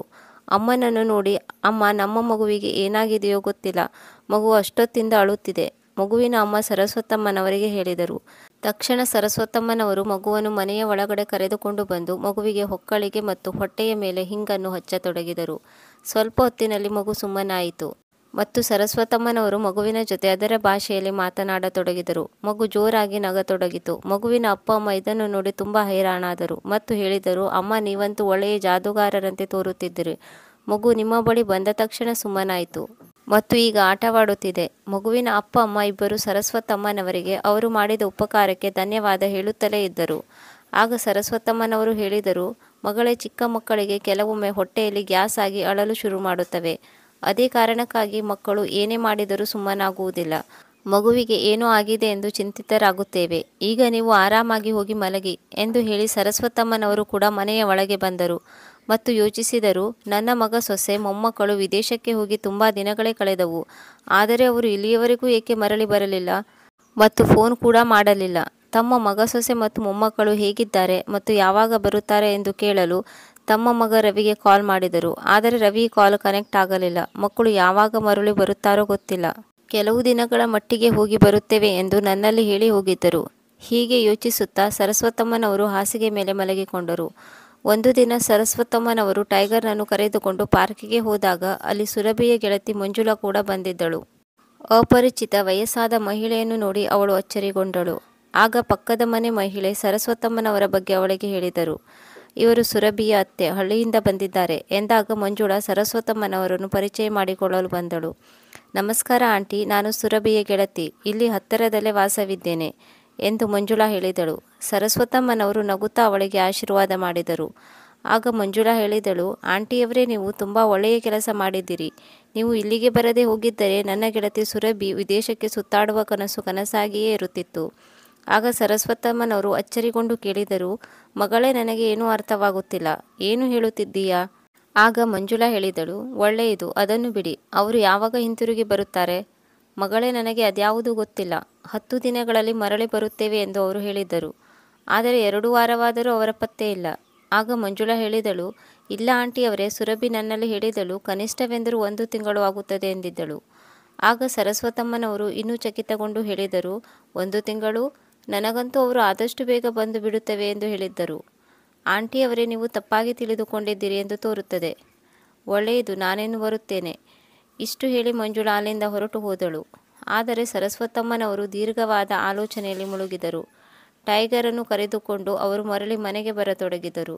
ಆಗ ಆಕಸ್ಮಿಕವಾಗಿ ಅವರ ಏರಿಯಾದಲ್ಲಿ ಕೂಗಾಡುವುದು, ಚೀರಾಡುವುದು ಕೇಳಿ ಬಂದಿತು. ತಕ್ಷಣ ಅವರು ಅಲ್ಲಿಗೆ ಹೊರಟು ಬಂದರು ಮತ್ತು ಕಾರಣ ತಿಳಿದುಕೊಂಡಾಗ ಅದೇ ಏರಿಯಾದಲ್ಲಿರುವ ರಾಮಣ್ಣನವರ ಮನೆಯಲ್ಲಿ ಕಳ್ಳತನವಾಗಿದೆ ಎಂದು ತಿಳಿಯಿತು. ಮುಂದಿನ ವಾರವೇ ಅವರ ಮಗಳ ಮದುವೆ ಇತ್ತು. ಎಲ್ಲ ಆಭರಣಗಳನ್ನು ಕಳ್ಳರು ಲೂಟಿ ಮಾಡಿದ್ದರು. ಇದನ್ನು ಕೇಳಿ ಸರಸ್ವತಮ್ಮನವರಿಗೆ ತುಂಬ ದುಃಖವಾಯಿತು. ಅವರ ಪರಿವಾರದವರು ಎಷ್ಟೊಂದು ಚಿಂತೆಗೊಳಗಾಗಿರಬಹುದು. ಇದೇ ಯೋಚನೆಯಲ್ಲಿ ಮುಳುಗಿದ ಸರಸ್ವತಮ್ಮನವರು ತನ್ನ ಮನೆಗೆ ಟೈಗರ್ನೊಂದಿಗೆ ಮರಳಿ ಬಂದರು. ಮನೆಗೆ ಬಂದು ತಲುಪಿದಾಗ ಫೋನ್ ರಿಂಗ್ ಆಯಿತು. ಸರಸ್ವತಮ್ಮನವರು ಫೋನ್ ಎತ್ತಿದಾಗ ಆ ಕಡೆಯಿಂದ ಅವರ ಮಗ ರವಿಯ ಸ್ವರ ಬಂದಿತ್ತು. ಅಮ್ಮ, ಹೇಗಿದ್ದೀರಿ? ಎಲ್ಲವೂ ಸರಿಯಾಗಿದೆ ತಾನೇ? ನೀವು ಚೆನ್ನಾಗಿದ್ದೀರಿ ತಾನೇ? ಟೈಗರ್ ನಿಮಗೇನು ತೊಂದರೆ ಕೊಡುತ್ತಿಲ್ಲ ತಾನೇ? ಆಗ ಸರಸ್ವತಮ್ಮನವರು ಹೇಳಿದರು, ಹೌದು ಮಗ, ಹೇಳಬೇಕೆಂದರೆ ಎಲ್ಲವೂ ಸರಿಯಾಗಿದೆ. ನಾವಿಬ್ಬರು ಒಬ್ಬರಿಗೊಬ್ಬರನ್ನು ಚೆನ್ನಾಗಿ ನೋಡಿಕೊಳ್ಳುತ್ತಿದ್ದೇವೆ. ಟೈಗರ್ ಇಡೀ ದಿನ ಮನೆಯಲ್ಲಿ ಓಡಾಡುತ್ತಾ ಕುಣಿಯುತ್ತಾ ಇರುತ್ತಾನೆ. ಆದರೆ ನೀವು ಮರಳಿ ಬರಲು ತುಂಬ ತಡವಾಯಿತಲ್ಲ? ಆಗ ರವಿ ಹೇಳಿದನು, ಹೌದಮ್ಮ, ಆಫೀಸಿನ ಕೆಲಸ ತುಂಬ ಇದೆ. ಆದ್ದರಿಂದ ಕೆಲಸ ಮುಗಿಸಲು ಇನ್ನು ಕೆಲವು ದಿನಗಳು ಬೇಕು. ನೀವು ಅಲ್ಲಿ ಎಲ್ಲವನ್ನು ಸರಿಯಾಗಿ ನೋಡಿಕೊಳ್ಳಿ ಎಂದು ಹೇಳಿ ರವಿ ಫೋನ್ ಕಟ್ ಮಾಡಿದನು. ನಂತರ ರವಿಯ ಬಳಿ ಸುರಭಿ ಹೇಳಿದಳು, ನಿಮ್ಮ ಅಮ್ಮ ಏನು ಹೇಳಿದಳು ಎಂದಾಗ ರವಿ ಹೇಳಿದನು, ಹೌದು ಸುರಭಿ, ಎಲ್ಲವೂ ಸರಿಯಾಗಿದೆ. ಅಮ್ಮ ನಿನ್ನ ಮನೆಯನ್ನು ಚೆನ್ನಾಗಿ ನೋಡಿಕೊಳ್ಳುತ್ತಿದ್ದಾರೆ ಮತ್ತು ಟೈಗರ್ನನ್ನು ಕೂಡ ಚೆನ್ನಾಗಿ ನೋಡಿಕೊಳ್ಳುತ್ತಿದ್ದಾರೆ ಎಂದಾಗ ಸುರಭಿ ಖುಷಿಯಿಂದ ಹೇಳಿದಳು, ನೋಡಿದ್ರಾ, ಅಮ್ಮನನ್ನು ಹಳ್ಳಿಯಿಂದ ಕರೆಸಿದ ನನ್ನ ಪ್ಲಾನ್ ಸಕ್ಸಸ್ ಆಗಿದೆ. ಒಂದೇ ಬಾಣದಿಂದ 2 ಗುರಿಯನ್ನಿಟ್ಟಿದ್ದೇನೆ. ಟೈಗರ್ನ ಕೇರ್ ಟೇಕರ್ ದೊರೆತರು ಮತ್ತು ಮನೆಯನ್ನು ನೋಡಿಕೊಳ್ಳುವವರು ಕೂಡ ಸಿಕ್ಕಿದ ಹಾಗಾಯಿತು. ಈಗ ನಾವು ನಿಶ್ಚಿಂತೆಯಿಂದ ಮತ್ತೆ ಕೆಲವು ದಿನಗಳ ಮಟ್ಟಿಗೆ ಇಲ್ಲಿ ಆರಾಮವಾಗಿ ಸುತ್ತಾಡಬಹುದು. ಹೌದು ಸುರಭಿ, ನೀನು ಹೇಳಿದ ಐಡಿಯಾ ಫಲಿಸಿದ್ದಕ್ಕೆ ಒಳ್ಳೆಯದೇ ಆಯಿತು. ಒಳ್ಳೆಯ ಸಲಹೆಯನ್ನು ನೀಡಿದ್ದೀಯಾ. ಅಲ್ಲದೆ ಹೋದರೆ ಮನೆಯನ್ನು ಕಾಯುವ ವಾಚ್ಮನ್ಗೆ ಮತ್ತು ಟೈಗರ್ ಕೇರ್ ಟೇಕರ್ಗಾಗಿ ನಾವು 1 ಲಕ್ಷಕ್ಕೂ ಅಧಿಕ ಹಣ ಖರ್ಚು ಮಾಡಬೇಕಾಗುತ್ತಿತ್ತು ಎಂದು ರವಿ ಹೇಳಿದಾಗ ಸುರಭಿ ಹೇಳಿದಳು, ಈಗ ನನ್ನ ಮತ್ತೊಂದು ಮಾತನ್ನು ಕೇಳಿ. ಅತ್ತೆಗೆ ಮಾವನ ಇನ್ಸುರೆನ್ಸ್ ಹಣವನ್ನು ನಮ್ಮ ಕೈಗೆ ನೀಡಲು ಹೇಳಿರಿ. ಅತ್ತೆ ಆ ಹಣವನ್ನು ಇಟ್ಟುಕೊಂಡು ಮಾಡುವುದಾದರೂ ಏನು? ಪ್ರತಿ ತಿಂಗಳು ಅವರಿಗೆ ಮಾವನ ಪೆನ್ಷನ್ ಹಣ ಬರುತ್ತದೆ ಅಲ್ವಾ? ಇದಕ್ಕಿಂತಲೂ ಹೆಚ್ಚು ಹಣವನ್ನು ಇಟ್ಟುಕೊಂಡು ಅವರೇನು ಮಾಡುತ್ತಾರೆ ಎಂದಾಗ ರವಿ ಹೇಳಿದನು, ಸುರಭಿ, ನಾನು ಕೂಡ ಇದನ್ನೇ ಹೇಳಬೇಕೆಂದಿದ್ದೆ. ನಾನು ಕೂಡ ಇದರ ಬಗ್ಗೆಯೇ ಯೋಚಿಸುತ್ತಿದ್ದೆ. ಆದರೆ ರವಿ, ನಿನ್ನ ಅಮ್ಮ ಹಣ ನೀಡುತ್ತಾರಲ್ವಾ? ಸುರಭಿ ಕೇಳಿದಾಗ ರವಿ ಹೇಳಿದನು, ಅರೆ, ಏಕೆ ಕೊಡುವುದಿಲ್ಲ? ಕೊಟ್ಟೇ ಕೊಡುತ್ತಾರೆ. ಮತ್ತು ನನ್ನ ಪ್ರಮೋಷನ್ ವಿಷಯವನ್ನು ನಾವೆಲ್ಲಿ ಅವರಿಗೆ ಹೇಳಿದ್ದೇವೆ? ಅವರಿಗೆ ಇಷ್ಟೇ ಗೊತ್ತು. ನಾವು ಆಫೀಸ್ನ ಕೆಲಸಕ್ಕಾಗಿ ವಿದೇಶಕ್ಕೆ ಸುತ್ತಾಡಲು ಬಂದಿದ್ದೇವೆ. ಈ ಕಡೆ ರವಿ ಮಾತನಾಡುತ್ತಾ ತಾನು ಫೋನ್ ಕಟ್ ಮಾಡಿದ್ದೇನೆ ಎಂದು ಅಂದುಕೊಂಡಿದ್ದನು. ಆದರೆ ಫೋನ್ ಈಗಲೂ ಚಾಲ್ತಿಯಲ್ಲಿತ್ತು. ರವಿ ಮತ್ತು ಸುರಭಿ ಇಬ್ಬರು ಆಡುತ್ತಿರುವ ಮಾತುಗಳನ್ನು ಸರಸ್ವತಮ್ಮನವರು ಕೇಳಿಸಿಕೊಂಡಿದ್ದರು. ಮಗ ಸೊಸೆ ಈ ವಿಚಾರವನ್ನು ತಿಳಿದುಕೊಂಡ ಸರಸ್ವತಮ್ಮನವರಿಗೆ ನಿಂತ ನೆಲವೇ ಕುಸಿದಂತಾಯಿತು. ಅವರಿಗೆ ಇದನ್ನು ನಂಬಲು ಕೂಡ ಸಾಧ್ಯವಾಗಲಿಲ್ಲ. ತನ್ನ ಸ್ವಂತ ಮಗ ತನ್ನ ಸ್ವಾರ್ಥಕ್ಕಾಗಿ ಇಷ್ಟು ಕೆಳಮಟ್ಟಕ್ಕೆ ಇಳಿಯುತ್ತಾನೆಂದು ಎಂದಿಗೂ ಅವರು ಭಾವಿಸಿರಲಿಲ್ಲ. ಸ್ವತಃ ಅವರಿಗೆ ಅವರು ಹೇಳಿಕೊಂಡರು, ಇಂದಿನ ಈ ಕಲಿಯುಗದಲ್ಲಿ ಮನುಷ್ಯನ ಆಸೆ ಮತ್ತು ಸ್ವಾರ್ಥಗಳು ತನ್ನ ಸ್ವಂತ ಅಮ್ಮನ ಮಮತೆ ಮತ್ತು ಪ್ರೀತಿಯ ಮೇಲೆಯೇ ಸವಾಲೆಸೆಯುವಂತಿವೆ. ಆದರೆ ನನ್ನ ರವಿಯಂತೂ ಆ ರೀತಿ ಇರಲಿಲ್ಲ. ಹೀಗೆ ಯೋಚಿಸುತ್ತಾ ಅವರ ಕಣ್ಣಿನಲ್ಲಿ ಕಣ್ಣೀರು ಜಿನುಗಿತು. ಆಗ ಹೊರಗಡೆಯಿಂದ ಮತ್ತೆ ಗದ್ದಲ ಕೇಳಿಸಿತು ಮತ್ತು ಆಂಬ್ಯುಲೆನ್ಸ್ ಸೌಂಡ್ ಬರತೊಡಗಿತು. ಅವರು ಎಷ್ಟೊಂದು ಯೋಚನೆಯಲ್ಲಿ ಮುಳುಗಿದ್ದರೆಂದರೆ ಅವರಿಗೆ ಹೊರಗೆ ಏನಾಗುತ್ತಿದೆ ಮತ್ತು ಯಾವ ಗದ್ದಲ ನಡೆಯುತ್ತಿದೆ ಯಾವುದರ ಬಗ್ಗೆಯೂ ಪರಿವೆಯೇ ಇರಲಿಲ್ಲ. ಹೀಗೆ ತುಂಬಾ ಹೊತ್ತು ಸುಮ್ಮನೆ ಕುಳಿತು ಕಣ್ಣೀರು ಹಾಕುತ್ತಿದ್ದರು. ಅವರಿಗೆ ಹಸಿವಾಗಲಿಲ್ಲ ಅಥವಾ ನೀರಡಿಕೆಯೂ ಆಗಲಿಲ್ಲ. ರವಿಯ ಬಾಲ್ಯದ ದಿನದಿಂದ ಇಲ್ಲಿಯವರೆಗಿನ ನೆನಪುಗಳು ಅವರ ಕಣ್ಣ ಮುಂದೆ ಹಾದು ಹೋದವು. ಆಕಸ್ಮಿಕವಾಗಿ ಅವರ ಧ್ಯಾನ ಟೈಗರ್ನ ಕಡೆಗೆ ತಿರುಗಿತು. ಅವನು ಹಸುವಿನ ಕಾರಣದಿಂದಾಗಿ ಬೊಗಳುತ್ತಾ ಅವರ ಸುತ್ತ ಸುತ್ತಾಡುತ್ತಿದ್ದನು. ತಕ್ಷಣ ಸರಸ್ವತಮ್ಮನವರು ತಮ್ಮ ಕಣ್ಣೀರನ್ನು ಒರೆಸಿಕೊಂಡು ಟೈಗರ್ಗಾಗಿ ಊಟವನ್ನು ತೆಗೆದುಕೊಂಡು ಬಂದರು. ಆದರೆ ಯಾವಾಗಲೂ ಟೈಗರ್ ಸರಸ್ವತಮ್ಮನವರು ಊಟ ಮಾಡಿದ ನಂತರವೇ ಊಟ ಮಾಡುತ್ತಿದ್ದನು. ಆದ್ದರಿಂದ ತಮಗೆ ಊಟ ಮಾಡಲು ಮನಸ್ಸಿಲ್ಲದಿದ್ದರೂ ಊಟ ಮಾಡಿದರು. ಸಂಜೆ ಮನೆಯಿಂದ ಹೊರಬಂದಾಗ ಅವರಿಗೆ ತಿಳಿಯಿತು, ಆಭರಣ ಕಳ್ಳತನವಾಗಿದ್ದಕ್ಕೆ ರಾಮಣ್ಣ ಮನನೊಂದು ಆತ್ಮಹತ್ಯೆ ಮಾಡಿಕೊಳ್ಳಲು ಪ್ರಯತ್ನಿಸಿದ್ದನು. ಇದನ್ನು ಕೇಳಿ ಸರಸ್ವತಮ್ಮನವರು ತುಂಬ ಹೈರಾಣಾದರು.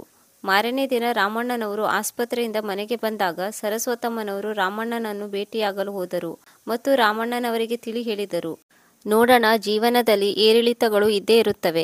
ಏರಿಳಿತಗಳು ಬರುತ್ತವೆ ಎಂದರೆ ನಮ್ಮ ಜೀವನವನ್ನೇ ತ್ಯಾಗ ಮಾಡಬೇಕೆನ್ನುವುದು ಇದರ ಅರ್ಥವಲ್ಲ.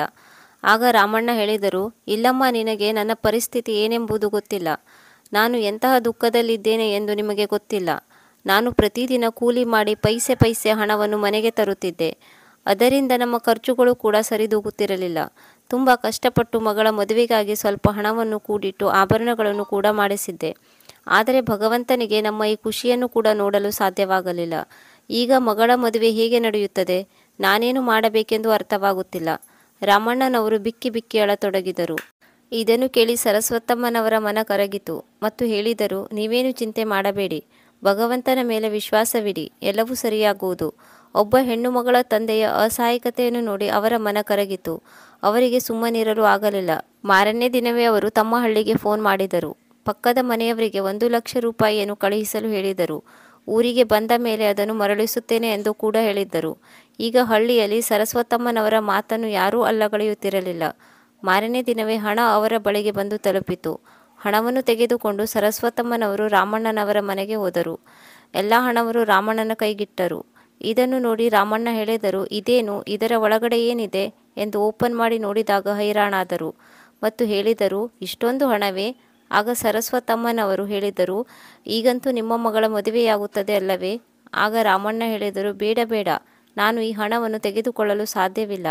ಅರೆ, ನಿಮ್ಮ ಮಗಳು ಕೇವಲ ನಿಮ್ಮ ಮಗಳಲ್ಲ, ನಮಗೂ ಮಗಳಿದ್ದಂತೆ. ನೀವು ಬೇಡ ಎಂದರೆ ನನಗೆ ದುಃಖವಾಗುತ್ತದೆ.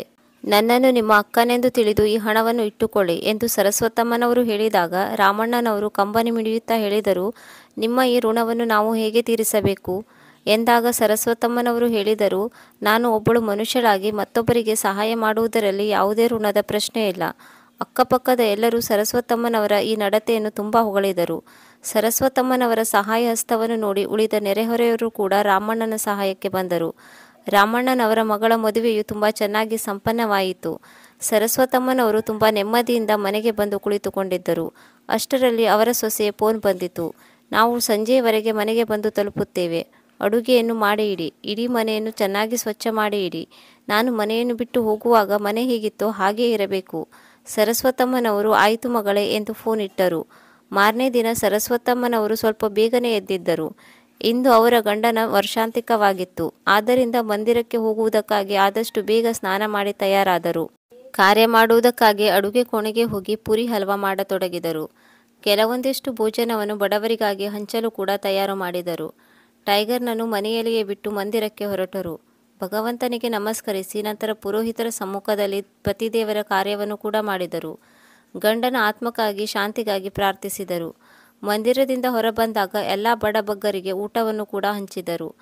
ಆಗ ಅಲ್ಲೇ ಕುಳಿತಿದ್ದ ಒಬ್ಬ ವೃದ್ಧ ಮಹಿಳೆಯ ಮೇಲೆ ಅವಳ ದೃಷ್ಟಿ ಬಿತ್ತು. ಆ ವೃದ್ಧ ಮಹಿಳೆಗೆ ಊಟ ನೀಡಲು ಅವಳ ಬಳಿ ಹೋಗುತ್ತಿದ್ದಾಗ ಅವಳು ತನ್ನ ಸೀರೆಯ ಸೆರಗಿನಿಂದ ಮುಖವನ್ನು ಮುಚ್ಚಿಕೊಂಡಳು. ಅವಳು ಅವಳ ಆಕಾರವನ್ನು ನೋಡಿದರೆ ಅವಳು ಪರಿಚಯ ಇದ್ದಂತೆ ಕಾಣುತ್ತಿದ್ದಳು. ಭೋಜನ ಪ್ರಸಾದವನ್ನು ನೀಡಲು ಕೈ ಮುಂದೆ ಮಾಡಿದಾಗ ಅವಳ ದೃಷ್ಟಿ ಆ ಮಹಿಳೆಯ ಕೈ ಮೇಲೆ ಬಿತ್ತು. ಆ ಮಹಿಳೆಯ ಕೈ ಮೇಲೆ ಭಾರತೀ ದೇವಿ ಎಂದು ಬರೆಯಲಾಗಿತ್ತು. ಆ ಹೆಸರನ್ನು ನೋಡುತ್ತಿದ್ದಂತೆ ಸರಸಮ್ಮನವರು ಕರಳು ಕಿತ್ತು ಬಂದಂತಾಯಿತು. ಅಮ್ಮ, ನೀನು ನನ್ನ ಗೆಳತಿ ಭಾರತೀಯಲ್ಲವೇ ಎಂದು ಹೇಳುತ್ತಾ ವೃದ್ಧೆಯ ಸೆರಗನ್ನು ತೆರೆದರು. ಕಣ್ಣೀರು ತುಂಬಿದ ಕಂಗಳಿಂದ ಭಾರತೀಯವರಿಗೆ ಸರಸಮ್ಮನವರ ಕಣ್ಣಲ್ಲಿ ಕಣ್ಣಿಟ್ಟು ನೋಡಲಾಗಲಿಲ್ಲ. ಭಾರತಿ, ಇದೆಲ್ಲ ಹೇಗಾಯಿತು? ನೀನಂತೂ ನಿನ್ನ ಮಕ್ಕಳ ಜೊತೆಗೆ ತುಂಬ ಚೆನ್ನಾಗಿದ್ದೆ ಅಲ್ವಾ? ಹಳ್ಳಿಯನ್ನು ಬಿಟ್ಟು ಅವರ ಜೊತೆಗೆ ಪಟ್ಟಣಕ್ಕೆ ಬಂದಿದ್ದೆ ಮತ್ತು ತುಂಬ ಚೆನ್ನಾಗಿದ್ದೀಯಾ ಅಂದ್ಕೊಂಡಿದ್ದೆ. ಹೀಗೆ ಕೇಳಿದಾಗ ಭಾರತೀ ದೇವಿ ಅಳುತ್ತಾ ಹೇಳಿದರು, ಏನು ಹೇಳಲಿ ಸರಸು, ನಮ್ಮಿಬ್ಬರ ಮಕ್ಕಳಿಗೆ ಪಟ್ಟಣದಲ್ಲಿ ಒಳ್ಳೆಯ ನೌಕರಿ ಕೂಡ ಸಿಕ್ಕಿತು. ನಾವು ಕೂಡ ಇದರಿಂದ ತುಂಬ ಖುಷಿಯಾದೆವು. ಆನಂತರ ಇಬ್ಬರು ಮಕ್ಕಳು ಮತ್ತು ಸೊಸೆಯಂದಿರು ನಮ್ಮನ್ನು ಪಟ್ಟಣಕ್ಕೆ ಕರೆದುಕೊಂಡು ಬಂದರು. ನಾವು ಕೂಡ ಅವರ ಜೊತೆ ತುಂಬ ಸುಖವಾಗಿ ಬಾಳುತ್ತಿದ್ದೆವು. 3 ತಿಂಗಳು ದೊಡ್ಡ ಮಗನ ಮನೆಯಲ್ಲಿದ್ದರೆ ಇನ್ನು 3 ತಿಂಗಳು ಚಿಕ್ಕ ಮಗನ ಮನೆಯಲ್ಲಿ ಇರುತ್ತಿದ್ದೆವು. ಕೆಲವು ತಿಂಗಳುಗಳ ಹಿಂದಷ್ಟೇ ಪತಿಯೂ ತೀರಿಕೊಂಡರು. ಆಗ ಮಕ್ಕಳು ಹಳ್ಳಿಯ ಮನೆಯನ್ನು ಮಾರಾಟ ಮಾಡುವ ಹಠ ತೊಟ್ಟರು. ಇಡೀ ಹಳ್ಳಿಯವರು ಮನೆಯನ್ನು ಮಾರಾಟ ಮಾಡಬೇಡವೆಂದು ನನ್ನಲ್ಲಿ ಎಷ್ಟೇ ಕೇಳಿಕೊಂಡಿದ್ದರೂ ನೀವು ಜೀವಂತ ಇರುವಾಗಲೇ ನಿಮ್ಮ ಕಾಲ ಮೇಲೆ ನೀವೇ ಕಲ್ಲು ಹಾಕಿಕೊಂಡು ಮನೆ ಮಾರಾಟ ಮಾಡಿದ ಹಣವನ್ನು ಮಕ್ಕಳಿಗೆ ಕೊಡಬೇಡಿ ಎಂದಿದ್ದರು. ಆದರೆ ನಾನು ಹಳ್ಳಿಯವರ ಮಾತುಗಳನ್ನು ಒಪ್ಪಲಿಲ್ಲ. ಹೇಗಿದ್ದರೂ ಮುಪ್ಪಿನಲ್ಲಿ ಮಕ್ಕಳ ಆಸರೆಯನ್ನೇ ಪಡೆಯಬೇಕೆಂದು ನಾನು ಯೋಚಿಸಿದೆ. ಮುಪ್ಪಿನಲ್ಲಿ ಮಕ್ಕಳ ಸಹಾಯ ಹಸ್ತವೇ ಬೇಕಿರುವಾಗ ಅವರ ಮಾತನ್ನು ಒಪ್ಪಿಕೊಳ್ಳುವುದರಲ್ಲಿ ತಪ್ಪೇನಿದೆ? ಆದರೆ ತನ್ನ ಪಾಲಿನ ಭಾಗವನ್ನು ಪಡೆದುಕೊಂಡ ನಂತರ ದೊಡ್ಡ ಮಗನು ತನ್ನ ಹೆಂಡತಿ ಮಕ್ಕಳ ಜೊತೆಗೆ ವಿದೇಶಕ್ಕೆ ಹಾರಿದನು. ಆಗ ಚಿಕ್ಕ ಮಗ ಹಾಗೂ ಚಿಕ್ಕ ಸೊಸೆ ಇಬ್ಬರು ನನ್ನ ಜವಾಬ್ದಾರಿಯನ್ನು ತೆಗೆದುಕೊಳ್ಳಲು ನಿರಾಕರಿಸಿದರು. ನನ್ನ ಆ ಚಿಕ್ಕ ತಪ್ಪಾದ ನಿರ್ಧಾರದಿಂದಾಗಿ ನಾನು ಇಂದು ಬೀದಿ ಬೀದಿ ಸುತ್ತುವಂತಾಗಿದೆ. ಇಬ್ಬರು ಮಕ್ಕಳಿದ್ದರೂ ಕೂಡ ನಾನು ಅನಾಥಳಂತೆ ಬದುಕುತ್ತಿದ್ದೇನೆ. ನನ್ನವರೆನ್ನುವವರು ನನಗೆ ಈಗ ಯಾರೂ ಇಲ್ಲ. ಯಾವುದಾದರೂ ವೃದ್ಧಾಶ್ರಮಕ್ಕೆ ಹೊರಟು ಹೋಗಬೇಕೆಂದು ಯೋಚಿಸುತ್ತಿದ್ದೇನೆ ಎಂದು ಹೇಳಿ ಭಾರತೀ ದೇವಿ ಬಿಕ್ಕಿ ಬಿಕ್ಕಿ ಅಳತೊಡಗಿದರು. ಆಗ ಸರಸ್ವತಿ ದೇವಿಯವರು ಅವರ ಕಣ್ಣೀರನ್ನು ಒರೆಸುತ್ತಾ ಹೇಳಿದರು, ಅರೆ, ವೃದ್ಧಾಶ್ರಮಕ್ಕೆ ಏಕೆ ಹೋಗಬೇಕು? ನೀನು ನನ್ನ ಜೊತೆ ಬಂದು ಬಿಡು ಎಂದು ಹೇಳಿ ಜಾನಕಿಯವರು ಭಾರತೀ ದೇವಿಯವರ ಮರು ಉತ್ತರಕ್ಕೂ ಕಾಯದೆ ಅವರನ್ನು ತಮ್ಮ ಜೊತೆ ಮನೆಗೆ ಕರೆದುಕೊಂಡು ಬಂದರು. ಭಾರತಿ, ನಾನು ನಿನಗೆ ನಾಷ್ಟ ಮಾಡುತ್ತೇನೆ. ಅಲ್ಲಿಯವರೆಗೆ ನೀನು ಕೈಕಾಲು ಮುಖ ತೊಳೆದುಕೊಂಡು ಬಾ ಮತ್ತು ಈ ಲಡ್ಡುವನ್ನು ತೆಗೆದುಕೋ. ಇದನ್ನು ನನ್ನ ಕೈಯಾರೆ ನಾನೇ ಮಾಡಿದ್ದೇನೆ. ಮಕ್ಕಳಿಗಾಗಿ ತೆಗೆದುಕೊಂಡು ಬಂದಿದ್ದೆ. ಆದರೆ ಅವರ ಬಳಿ ಈ ಲಡ್ಡುಗಳನ್ನು ತಿನ್ನಲು ಸಮಯವೇ ಇಲ್ಲ. ಅವರು ಅರ್ಜೆಂಟಾಗಿ ವಿದೇಶಕ್ಕೆ ಹೋಗಬೇಕಾಗಿತ್ತು ಎಂದು ಹೇಳುವಾಗ ಸರಸ್ವತಿಯವರ ಕಣ್ಣಲ್ಲಿ ನೀರು ತುಂಬಿತ್ತು ಮತ್ತು ಅವರು ನಾಷ್ಟ ರೆಡಿ ಮಾಡಲು ಅಡುಗೆ ಕೋಣೆಗೆ ಹೋದರು. ಹೀಗೆ ಗೆಳತಿಯರಿಬ್ಬರು ಕಷ್ಟ ಸುಖವನ್ನು ವಿಚಾರಿಸಿಕೊಳ್ಳುತ್ತಾ ನಾಷ್ಟ ಮಾಡಿದರು. ಅದೇ ಸಮಯದಲ್ಲಿ ಬಾಗಿಲು ಬಡಿದ ಶಬ್ದವಾಯಿತು. ಸರಸ್ವತಿಯವರು ಬಾಗಿಲನ್ನು ತೆರೆದಾಗ ಸುರಭಿ ಮತ್ತು ರವಿ ಇಬ್ಬರು ಎದುರಿಗೆ ನಿಂತಿದ್ದರು. ಆದರೆ ಮನೆಯಲ್ಲಿ ಅಪರಿಚಿತ ಮಹಿಳೆಯನ್ನು ನೋಡಿ ಸುರಭಿ ಪ್ರಶ್ನಾರ್ಥಕವಾಗಿ ಸರಸ್ವತಿ ದೇವಿಯವರನ್ನು ನೋಡತೊಡಗಿದಳು. ಆಗ ಸರಸ್ವತಿಯವರು ಹೇಳಿದರು, ಮಗಳೇ, ಇವಳು ನನ್ನ ಗೆಳತಿ ಭಾರತೀ ದೇವಿ. ಪಾಪ, ಇವಳು ತುಂಬ ತೊಂದರೆಯಲ್ಲಿದ್ದಾಳೆ, ದುಃಖದಲ್ಲಿದ್ದಾಳೆ. ಆದ್ದರಿಂದ ನಾನು ಅವಳನ್ನು ನನ್ನ ಜೊತೆ. ಸರಸ್ವತಿಯವರು ತಮ್ಮ ಮಾತನ್ನು ಪೂರ್ಣಗೊಳಿಸುವ ಮೊದಲೇ ಸುರಭಿ ಅವರ ಮೇಲೆ ಕೂಗಾಡಿದಳು, ಹೌದೌದು, ನಾವಂತೂ ಇಲ್ಲಿ ಧರ್ಮಶಾಲೆಯನ್ನು ತೆರೆದಿಟ್ಟಿದ್ದೇವೆ. ಯಾರನ್ನಾದರೂ ಮನೆಯೊಳಗೆ ಕರೆದುಕೊಂಡು ಬರುತ್ತೀರಾ? ಅಷ್ಟಕ್ಕೂ ಎಷ್ಟು ದಿನಗಳಿಂದ ಈ ನಿಮ್ಮ ಸಮಾಜ ಸೇವೆ ನಡೆಯುತ್ತಿದೆ? ಮಗಳೇ, ಇದೇನು ಮಾತನಾಡುತ್ತಿದ್ದೀಯಾ ಎಂದು ಸರಸ್ವತಮ್ಮನವರು ಹೈರಾಣಾಗಿ ಹೇಳಿದಾಗ ರವಿ ಹೇಳಿದನು, ಅಮ್ಮ, ಸುರಭಿ ಸರಿಯಾಗಿ ಹೇಳುತ್ತಿದ್ದಾಳೆ. ಇದು ನಮ್ಮ ಮನೆ, ಯಾವುದೇ ವೃದ್ಧಾಶ್ರಮವಲ್ಲ. ಇದನ್ನು ಕೇಳಿ ಸರಸ್ವತಿಯವರು ಕೂಡ ಕಕ್ಕಾಬಿಕ್ಕಿಯಾಗಿ ನಿಂತುಕೊಂಡರು. ಮತ್ತೆ ಸಾವರಿಸಿಕೊಂಡು ನಿಧಾನವಾಗಿ ಹೇಳಿದರು, ಹೌದು, ನೀನು ಸರಿಯಾಗಿ ಹೇಳಿದ್ದೀಯಾ. ಈ ಮನೆ ನಿನ್ನದು, ನನ್ನದಲ್ಲ. ಏಕೆಂದರೆ ನೀವು ನನ್ನನ್ನು ಇಲ್ಲಿಗೆ ಏಕೆ ಕರೆಸಿಕೊಂಡಿದ್ದೀರೆಂದರೆ ನಿಮ್ಮ ಅನುಪಸ್ಥಿತಿಯಲ್ಲಿ ಈ ಮನೆಯನ್ನು ಮತ್ತು ಟೈಗರ್ನನ್ನು ನೋಡಿಕೊಳ್ಳಲು ಒಬ್ಬ ಆಳು ನಿಮಗೆ ಬೇಕಾಗಿತ್ತು. ಮನೆಯ ಕಾವಲುಗಾರನಿಗೆ ಕೊಡಬೇಕಾದ ಮರ್ಯಾದೆಯನ್ನು ನನಗೆ ಕೊಟ್ಟಿದ್ದೀರಿ ಎಂದಾಯಿತು.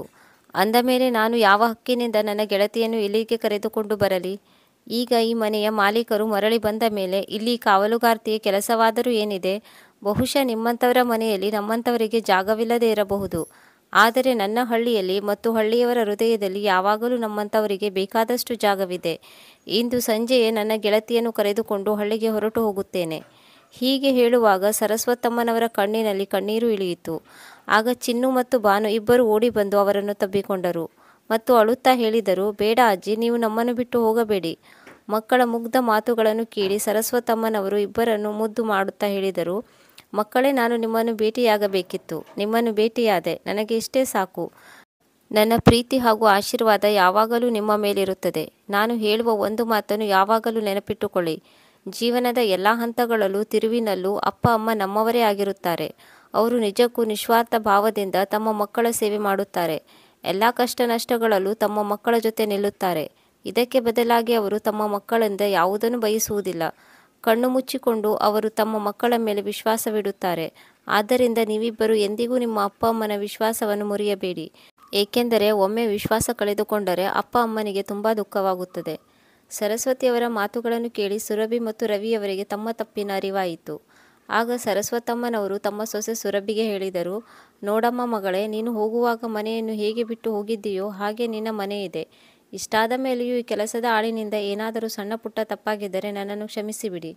ತಕ್ಷಣ ಸುರಭಿ ಹೇಳಿದಳು, ನೀವು ಹೀಗೇಕೆ ಮಾತನಾಡುತ್ತಿದ್ದೀರಿ ಎಂದಾಗ ಸರಸ್ವತಿಯವರು ಹೇಳಿದರು, ಮಗಳೇ, ನನಗೆ ಎಲ್ಲವೂ ಗೊತ್ತಾಗಿದೆ. ಆಕಸ್ಮಿಕವಾಗಿ ನಿನಗೆ ನನ್ನ ಮೇಲೆ ಏಕೆ ಪ್ರೀತಿ ಉಕ್ಕಿ ಬಂದಿತು?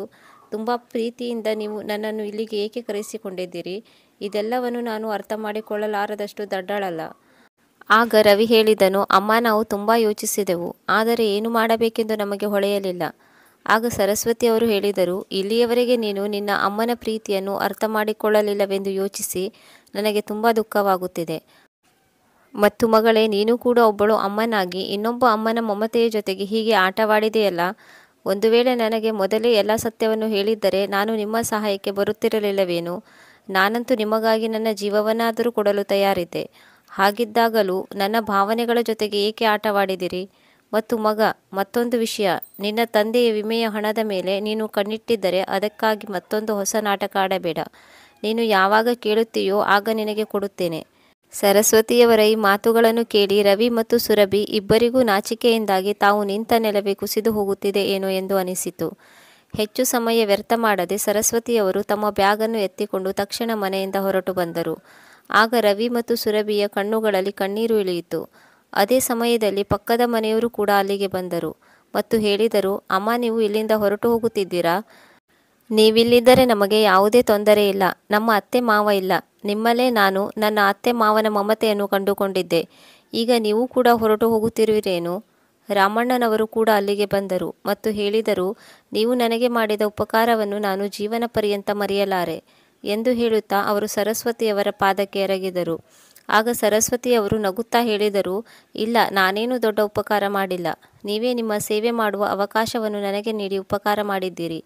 ಅದೇ ಸಮಯದಲ್ಲಿ ಚಿನ್ನು ಮತ್ತು ಭಾನು ಜೊತೆಗೆ ಇಡೀ ಏರಿಯಾದ ಮಕ್ಕಳು ಸೇರಿದರು ಮತ್ತು ಎಲ್ಲ ಮಕ್ಕಳು ಒಟ್ಟಿಗೆ ಹೇಳಿದರು, ಅಜ್ಜಿ, ನಮ್ಮನ್ನು ಬಿಟ್ಟು ಹೋಗಬೇಡಿ. ಎಲ್ಲರೂ ಒಕ್ಕೊರಲಾಗಿ ಹೇಳಿದರು. ಇವರೆಲ್ಲರ ಪ್ರೀತಿಯನ್ನು ನೋಡಿ ಸರಸ್ವತಿಯವರ ಕಣ್ಣು ತುಂಬಿ ಬಂದಿತು. ಆಗ ರವಿ ಮತ್ತು ಸುರಭಿ ಇಬ್ಬರು ಕಣ್ಣೀರಿರುತ್ತಾ ಅವರ ಮುಂದೆ ಬಂದು ಕೈ ಜೋಡಿಸಿದರು ಮತ್ತು ಹೇಳಿದರು, ಅಮ್ಮ, ನಮ್ಮನ್ನು ಕ್ಷಮಿಸಿಬಿಡಿ. ನಮಗೆ ಗೊತ್ತಿದೆ ನಾವು ಎಂತಹ ದೊಡ್ಡ ತಪ್ಪು ಮಾಡಿದ್ದೇವೆಂದರೆ ಅದನ್ನು ಯಾರೂ ಕ್ಷಮಿಸಲು ಕೂಡ ಸಾಧ್ಯವಿಲ್ಲ. ಆದರೆ ನೀವು ಒಬ್ಬರು ಅಮ್ಮ ಅಲ್ಲವೇ? ಮಕ್ಕಳ ಸಣ್ಣ ಪುಟ್ಟ ತಪ್ಪುಗಳನ್ನು ಕ್ಷಮಿಸುತ್ತೀರಿ. ನಾನು ನನ್ನ ತಪ್ಪಿನ ಪ್ರಾಯಶ್ಚಿತ್ತ ಮಾಡಿಕೊಳ್ಳಲು ಬಯಸಿದ್ದೇನೆ. ನನಗೆ ನಿಮ್ಮ ಸೇವೆ ಮಾಡುವ ಒಂದು ಅವಕಾಶವನ್ನು ಮಾಡಿಕೊಡಿ.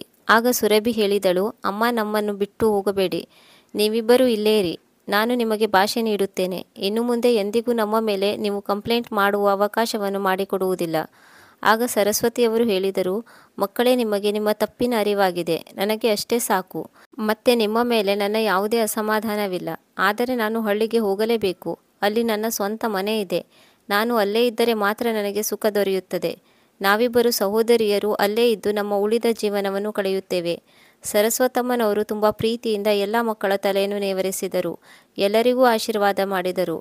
ಅವರು ಆಟೋದಲ್ಲಿ ಕುಳಿತುಕೊಳ್ಳುತ್ತಿದ್ದಂತೆ ಹಿಂದಿನಿಂದ ಅವರನ್ನು ಯಾರೋ ತಡೆಯುತ್ತಿರುವಂತೆ ಭಾಸವಾಯಿತು. ಹಿಂತಿರುಗಿ ನೋಡಿದಾಗ ಟೈಗರ್ ಅವರ ಸೀರೆಯ ಸೆರಗನ್ನು ಹಿಡಿದುಕೊಂಡಿತ್ತು.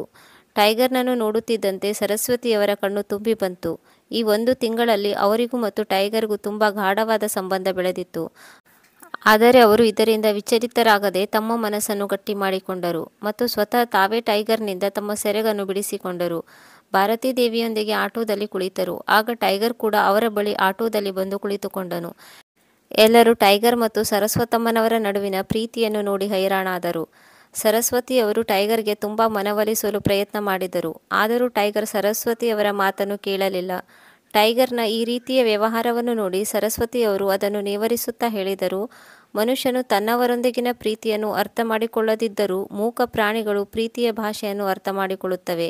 ಈಗ ಟೈಗರ್ ನನ್ನ ಜೊತೆ ಇರುತ್ತಾನೆ ಎನ್ನುತ್ತಾ ಸರಸ್ವತಿ ದೇವಿಯವರು ಆಟೋ ಡ್ರೈವರ್ಗೆ ಹೊರಡಲು ಹೇಳಿದರು ಮತ್ತು ಹಳ್ಳಿಯ ಕಡೆಗೆ ಹೊರಟರು.